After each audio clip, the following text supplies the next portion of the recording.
we're talking to you, thankfully, because of the new book, Hail to the Chin, Further Confessions of a B-Movie Actor. Do we have another Times bestseller on our hands here? Yes, you do. Number 8. Nice. Oh, there you go. Bestseller list. Top 10. Yeah, we jumped in. It's my 3rd book in a row now. So I will no longer be acting. Yeah, now you're just gonna have to keep writing books. You know they're gonna hound you now. Enough of that B-movie crap. Yeah. Well, congratulations on the success. We've had fun reading it, and Bruce, I guess I'm wondering, like, when you're out on the streets, what do most people recognize you first from? Like, what do you hear about more? Is it Ash and Evil Dead? It's got to be Ash, right? Well, it's weird. I don't really look like Ash anymore, so I don't get as much of that. I look like Sam Axe from Burn Notice. So yeah, I'll get more of that. And plus, that's that was a mainstream show and ran for 7 years. And TV has a way to make you more popular than any movie, Mm-hmm. And if an actor wants to get famous, they really need to do a TV show. So I'd say mostly that these days. Did you set out to be like a huge A-list movie star, or were you always kind of like, I'm just going to kind of be a gypsy and see where this thing goes? Well, you have much less control than you would think, The idea was to get in to the movie business. So a good way to get in is genre movies. Horror movies can be very inexpensive to make. Mm-hmm. And at the time when we made the first Evil Dead movie, we wanted to pick a genre that we could do inexpensively and that you could potentially get sold. And so horror was logical, but it wasn't our first choice as far as a genre. So we've always been trying to shoehorn humor back into the horror business. It wasn't really something that really struck my fancy as a genre. It's fine, perfectly fine, but so anyway, we can't really control where we wind up to a degree, and then you start in exploitation movies, and a lot of times you can very easily just end up there. So a lot of actors start in B movies and they end in B movies. Yeah. So I figured I'll save the hassle. I'll just stay there. Well, what is a successful project to you, Bruce? You wrote a lot about the man with the screaming brain experience that you had, the hardship of filming in Bulgaria, and the film ended up to be a flop commercially, but it seems like you really enjoyed it and chalked it up as a positive experience. Well, yeah, because what doesn't kill you makes you stronger, right? You also have to have failures to temper things a little bit. It's good. It's good to figure out why something didn't work. Because I thought it was going to be the opposite. I went down there to make 2 movies in Bulgaria for the Sci-Fi Channel, and the one that I thought was going to be a dog they're one of their top-rated TV movies, and then mine, which I thought was going to be a slam dunk. The executives wouldn't even send me the information on the ratings because they were so bad. So I'm like, wow. Your expectations are one thing. Reality tends to be another thing. Yeah. But when you say a slam dunk, like what do you mean by that? I mean, some of these movies and the people involved and the budget, you have to know that this isn't going to be like, an A-lister, huge moneymaker in the blockbuster arena of movies. Yeah. Like, have you kind of, it seems like you have settled into this identity as a B-movie actor and you're fine with it, but at what point did that become kind of your reality? Like, all right, it is what it is. Well, it's weird. Like, I've been in the SpiderMan movies, and Burn Notice was the #1 show on cable for certainly 3 out of the 7 years that it was on. So I've been in big mainstream stuff, but I think ultimately I tend to identify more with the B-movie world because I find it's a little more creative. The stories that are told can be much more interesting. You can have twist endings and crazy characters and wild scenarios, which that just appeals to me more, I think, just as a genre. I think it would be way more fun, too, because I think, the idea of being a Hollywood Brad Pitt, it sounds glamorous and it sounds fun, but it would suck so bad. I think it's overrated. It would be way overrated. Look, the guy can't go anywhere without getting, basically mobbed. He's got to have special cell phones. He's got to have his mail has to go to a certain place. He's very careful probably about his internet use, I don't know. It sounds way overrated, which is why you keep wondering why famous people hang out with famous people, because they have to. Yeah. That's the only people they can hang out and feel normal with. And so they'll all go to somebody's house and hang out and swim at the pool, So because they can't, it's tough for them to socialize. So, yeah, I'm very happy to make a living, but not have people going through my trash. Yeah. Yeah. And like you said, you've been in some big ones. Spider-Man, you were in all three of those. Your buddy Sam Raimi from back in the day. You grew up in Birmingham, right? Birmingham, that's right. Royal Suburban Oak. Detroit. Yeah. Yeah, we're here in Franklin, Yeah, we're in broadcasting Detroit. from Franklin. I was actually at Franklin, that's where Sam lived. Yeah. Sam was born and raised in Franklin. I was Yeah. actually at your high school yesterday for a soccer game, but that's neither Groves? here nor there. Yeah. That high school is like a college now. Yeah. It's like a community college. The thing is ginormous. They keep adding onto it. Yeah. Pretty big campus at this point. But yeah, I mean, you've been in some big ones. Spider-Man. You said something interesting about Spider-Man. You said you believe that Spider-Man represented a turning of the tide or taste when A-list movies are now B-list movies conceptually. What did you mean by that? Well, that I think Spider-Man kind of kicked off the current wave of sci-fi and sort of fantasy, that it became way more mainstream. You know, comic books, Spider-Man's a B movie. It's a B movie. So's Batman. If you dress up like a bat and drive around in a souped-up car, that's a totally B movie idea. So it's kind of interesting that all the A movies now are B movies.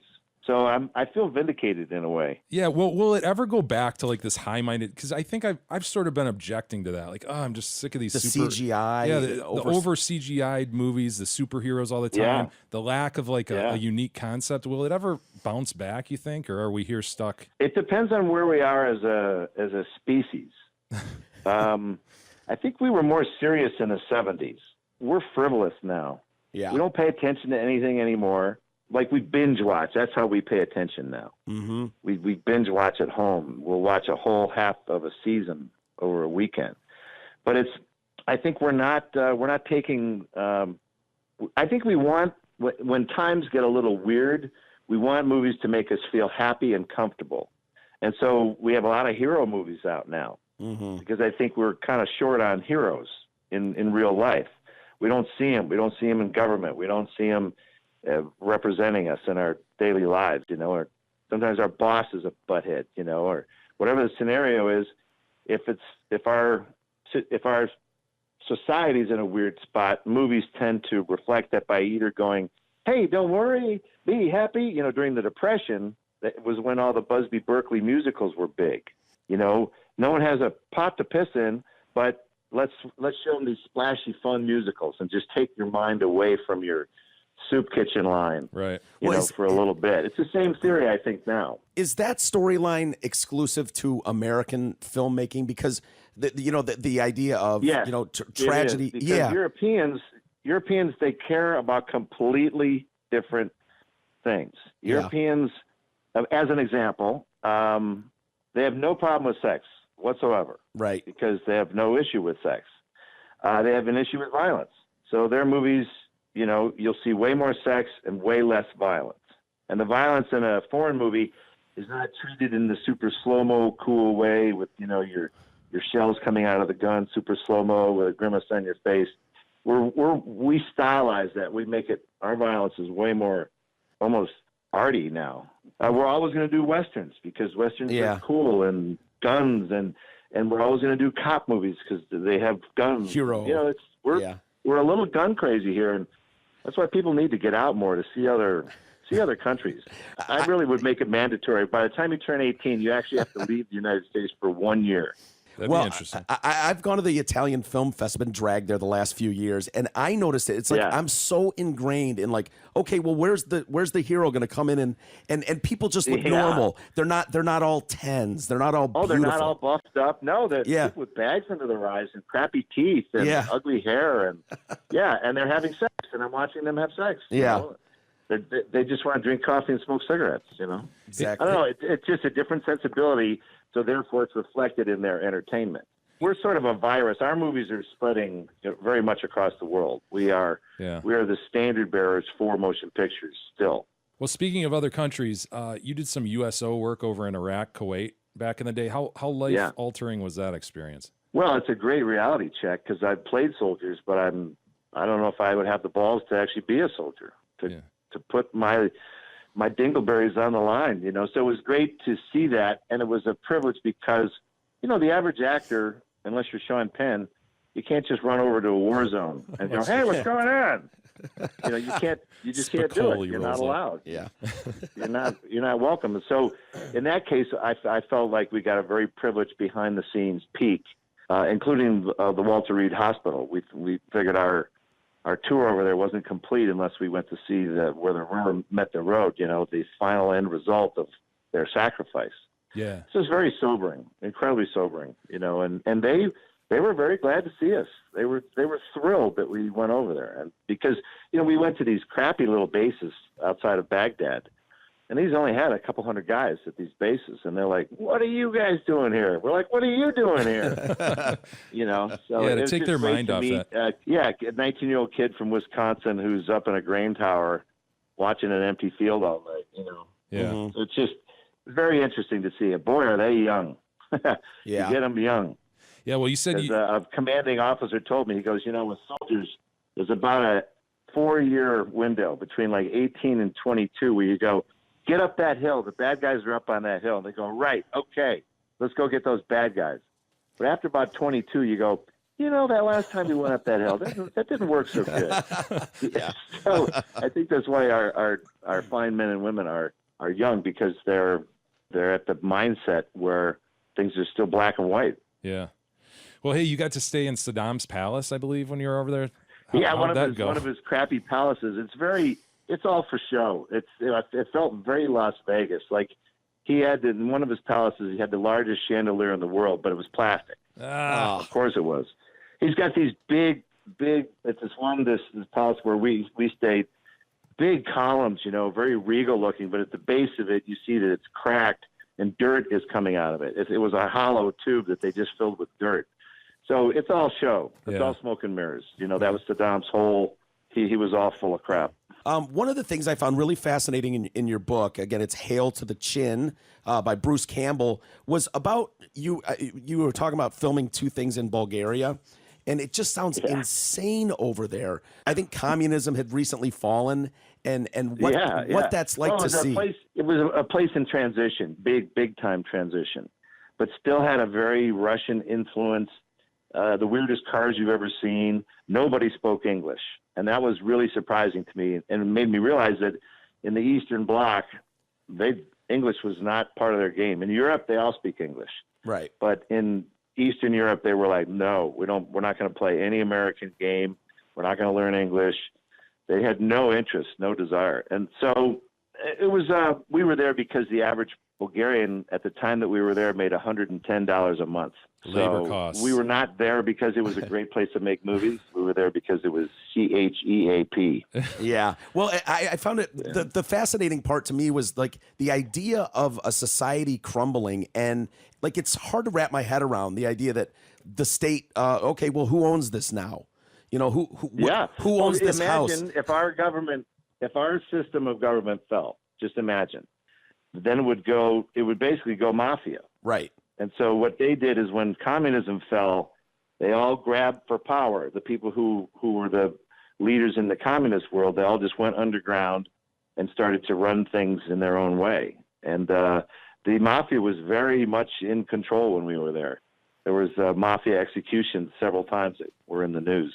And it sounds like 2 guys dressed as priests walk into a restaurant when we were there. Oh, man. Whip out automatic weapons, blow a guy away, and walk out. I'm like, that's a freaking Quentin Tarantino movie. Yeah, really. right. and yeah, it's just funny. Like there's like buildings that are half built, and then people are like, well, I don't know where we're getting the money now to finish it. Away. Yeah, we filmed in an underground. It was going to be a subway system, but they built the tunnel, and that's it. And so we just used it because it was a creepy, weird location that nobody had used ever. And it was really weird. That stuff was everywhere. And then right next to that will be a brand new building, a gleaming brand new building. So wow. It's when societies change directions like that, it's amazing what happens. Mm-hmm. But they were really embracing capitalism. People were coming from the country to work in the cities to make money. And certainly Sci-Fi Channel kept a lot of people busy. Yeah. Well, production costs are obviously of paramount concern when producing these movies, and so that's why you were in Bulgaria. Yes. But what about the Michigan Film Incentive? That had to be hugely exciting to you and Sam and your Massive. buddies. Well, of course, typical. It comes in when I leave. Yeah. You know, I hadn't lived in Michigan in years, and we were dying for any kind of assistance.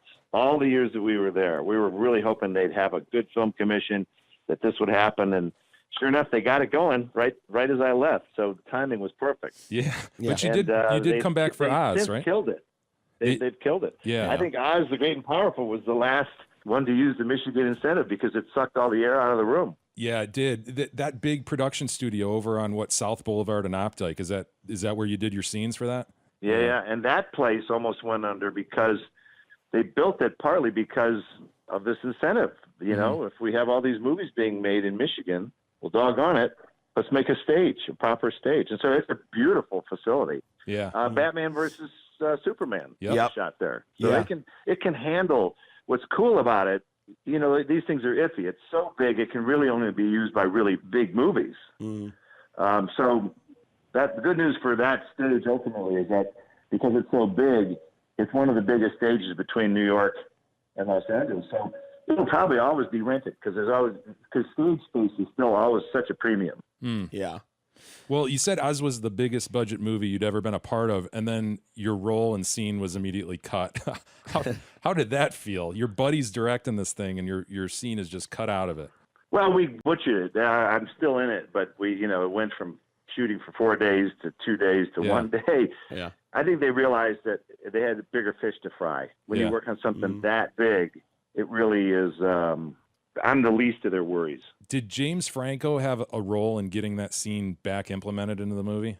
Yeah, he did. It was such a long shoot that he made another movie while he was doing Sam's movie in Detroit. He shot another whole movie. Oh my God. No kidding. And he had me be in it. He goes, well, we're going to cut you out of my movie. Why don't you come and work on mine? And so we had a really good time working together. And I think he just was like, this is stupid. We need to put you back in this movie. Yeah. So the next Monday, sure enough, they moved some stuff around and they did it. I got a weird question for you, Bruce. At the end of a movie, we see the credits, and they're forever. We've got the director and the producer and the assistant to the producing director, and I'm just like, oh yeah, like how much of that is bullshit, and how much of those, how many of those titles do we need to pay attention to? Oh no, watch the opening credits of The Simpsons. Yeah. Just watch it and count how many producers there are. It's the most ridiculous thing you'll ever see. Yeah. Supervising producer, creative producer, story editor, story producer, executive producer, co-executive producer, associate producer. I mean, they're making this stuff up. Here's what it does. It happens because instead of giving somebody a raise, here's a credit. Yeah. I'm just going to give you, I don't want to pay you anymore as a writer, so I'm going to call you a supervising producer. And so now you can add that to your resume. Go, hey, that sounds great. Oh, that's good to know. I'm glad to know that a lot of those are bullshit, because I was wondering, I'm like, you can't have 5,000 people. You're trying to calm people down. Like we've made movies in the past where a person has mostly had credits as an art director. So you say to them, hey, you know what? You look like you could be a production designer. So we'll pay you the same amount as an art director, but we're going to call you a production designer. So that happens all the time. Oh, that's funny. Hey, Bruce, Comic-Cons. The popularity of Comic-Cons has had to probably change a lot of what you do or make you extremely popular in those scenes. I mean, do you enjoy going to Comic-Cons and handling? I do for the most part, because it's the only time you're going to actually get physical interaction with a fan. That is the only venue, and it's the proper venue. It's controlled, it's scheduled. You've got a plan in place. So it's not some guy interrupting you at dinner or whatever, wanting a photograph. Here you stage a photograph. They pay extra for it, but it's this really nice, official, professional photograph that you get taken. It's lit. And, I'm always wearing a nice, goofy outfit. And, everyone looks good in those. So that's the best venue. And in my day, look, I wanted to meet Shatner when I watched the original Star Trek. There was no place to meet him back then. Yep. Now the guy's everywhere. Shatner does more of these than I do. Mm-hmm. He's an animal. But, they're much more prevalent now. I think pop culture's just gone officially insane. And the difference with these cons now is the old days, they used to – it'd be shows that haven't been on in a long time. It'd be your Adam West. Yeah. And your Burt Wards, guys like that from, the old Batman show. Now they're premiering. It'll be guys, it'll still be those old guys, but now they'll have Norman Reedus. Yeah, from The Walking Dead. Sure. Or Johnny Bernthal, from The Punisher. So that's who they get now. It's a bigger mix of shows that are actually on the air right now. And that's cool. And you fully embrace all your prior roles. Like you don't mind people coming up, oh, Ash, this and that. I mean, you hear some actors who are just going, oh, that's past. I don't want to look back all the time. I want to look forward. You can't fight City Hall, man. People remember you how they remember you. If as an actor, I'd just say, shut up, be glad people remember you at all. Yeah, exactly. Yeah. And I know we're running over our time here, but I just wanted to say really quick, Bruce, that fight scene in Evil Dead 2 is some of the finest acting I think I've ever seen. Where I'm fighting myself? Yes. The hand. The hand. I mean, it's... Well, it's we were young and full of energy back then. I wouldn't do it now. There's subtle things in that scene though that I just love. That there's one scene like when you're dunking your hand in the sink in the water, and I'm like, how are they filming that? Like from underneath the water, how do you film something like that? If you're Sam Raimi, you'll put a camera anywhere. Yeah.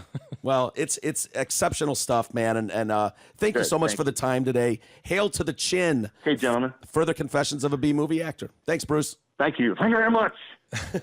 Take care, Bruce. Thanks, Bruce.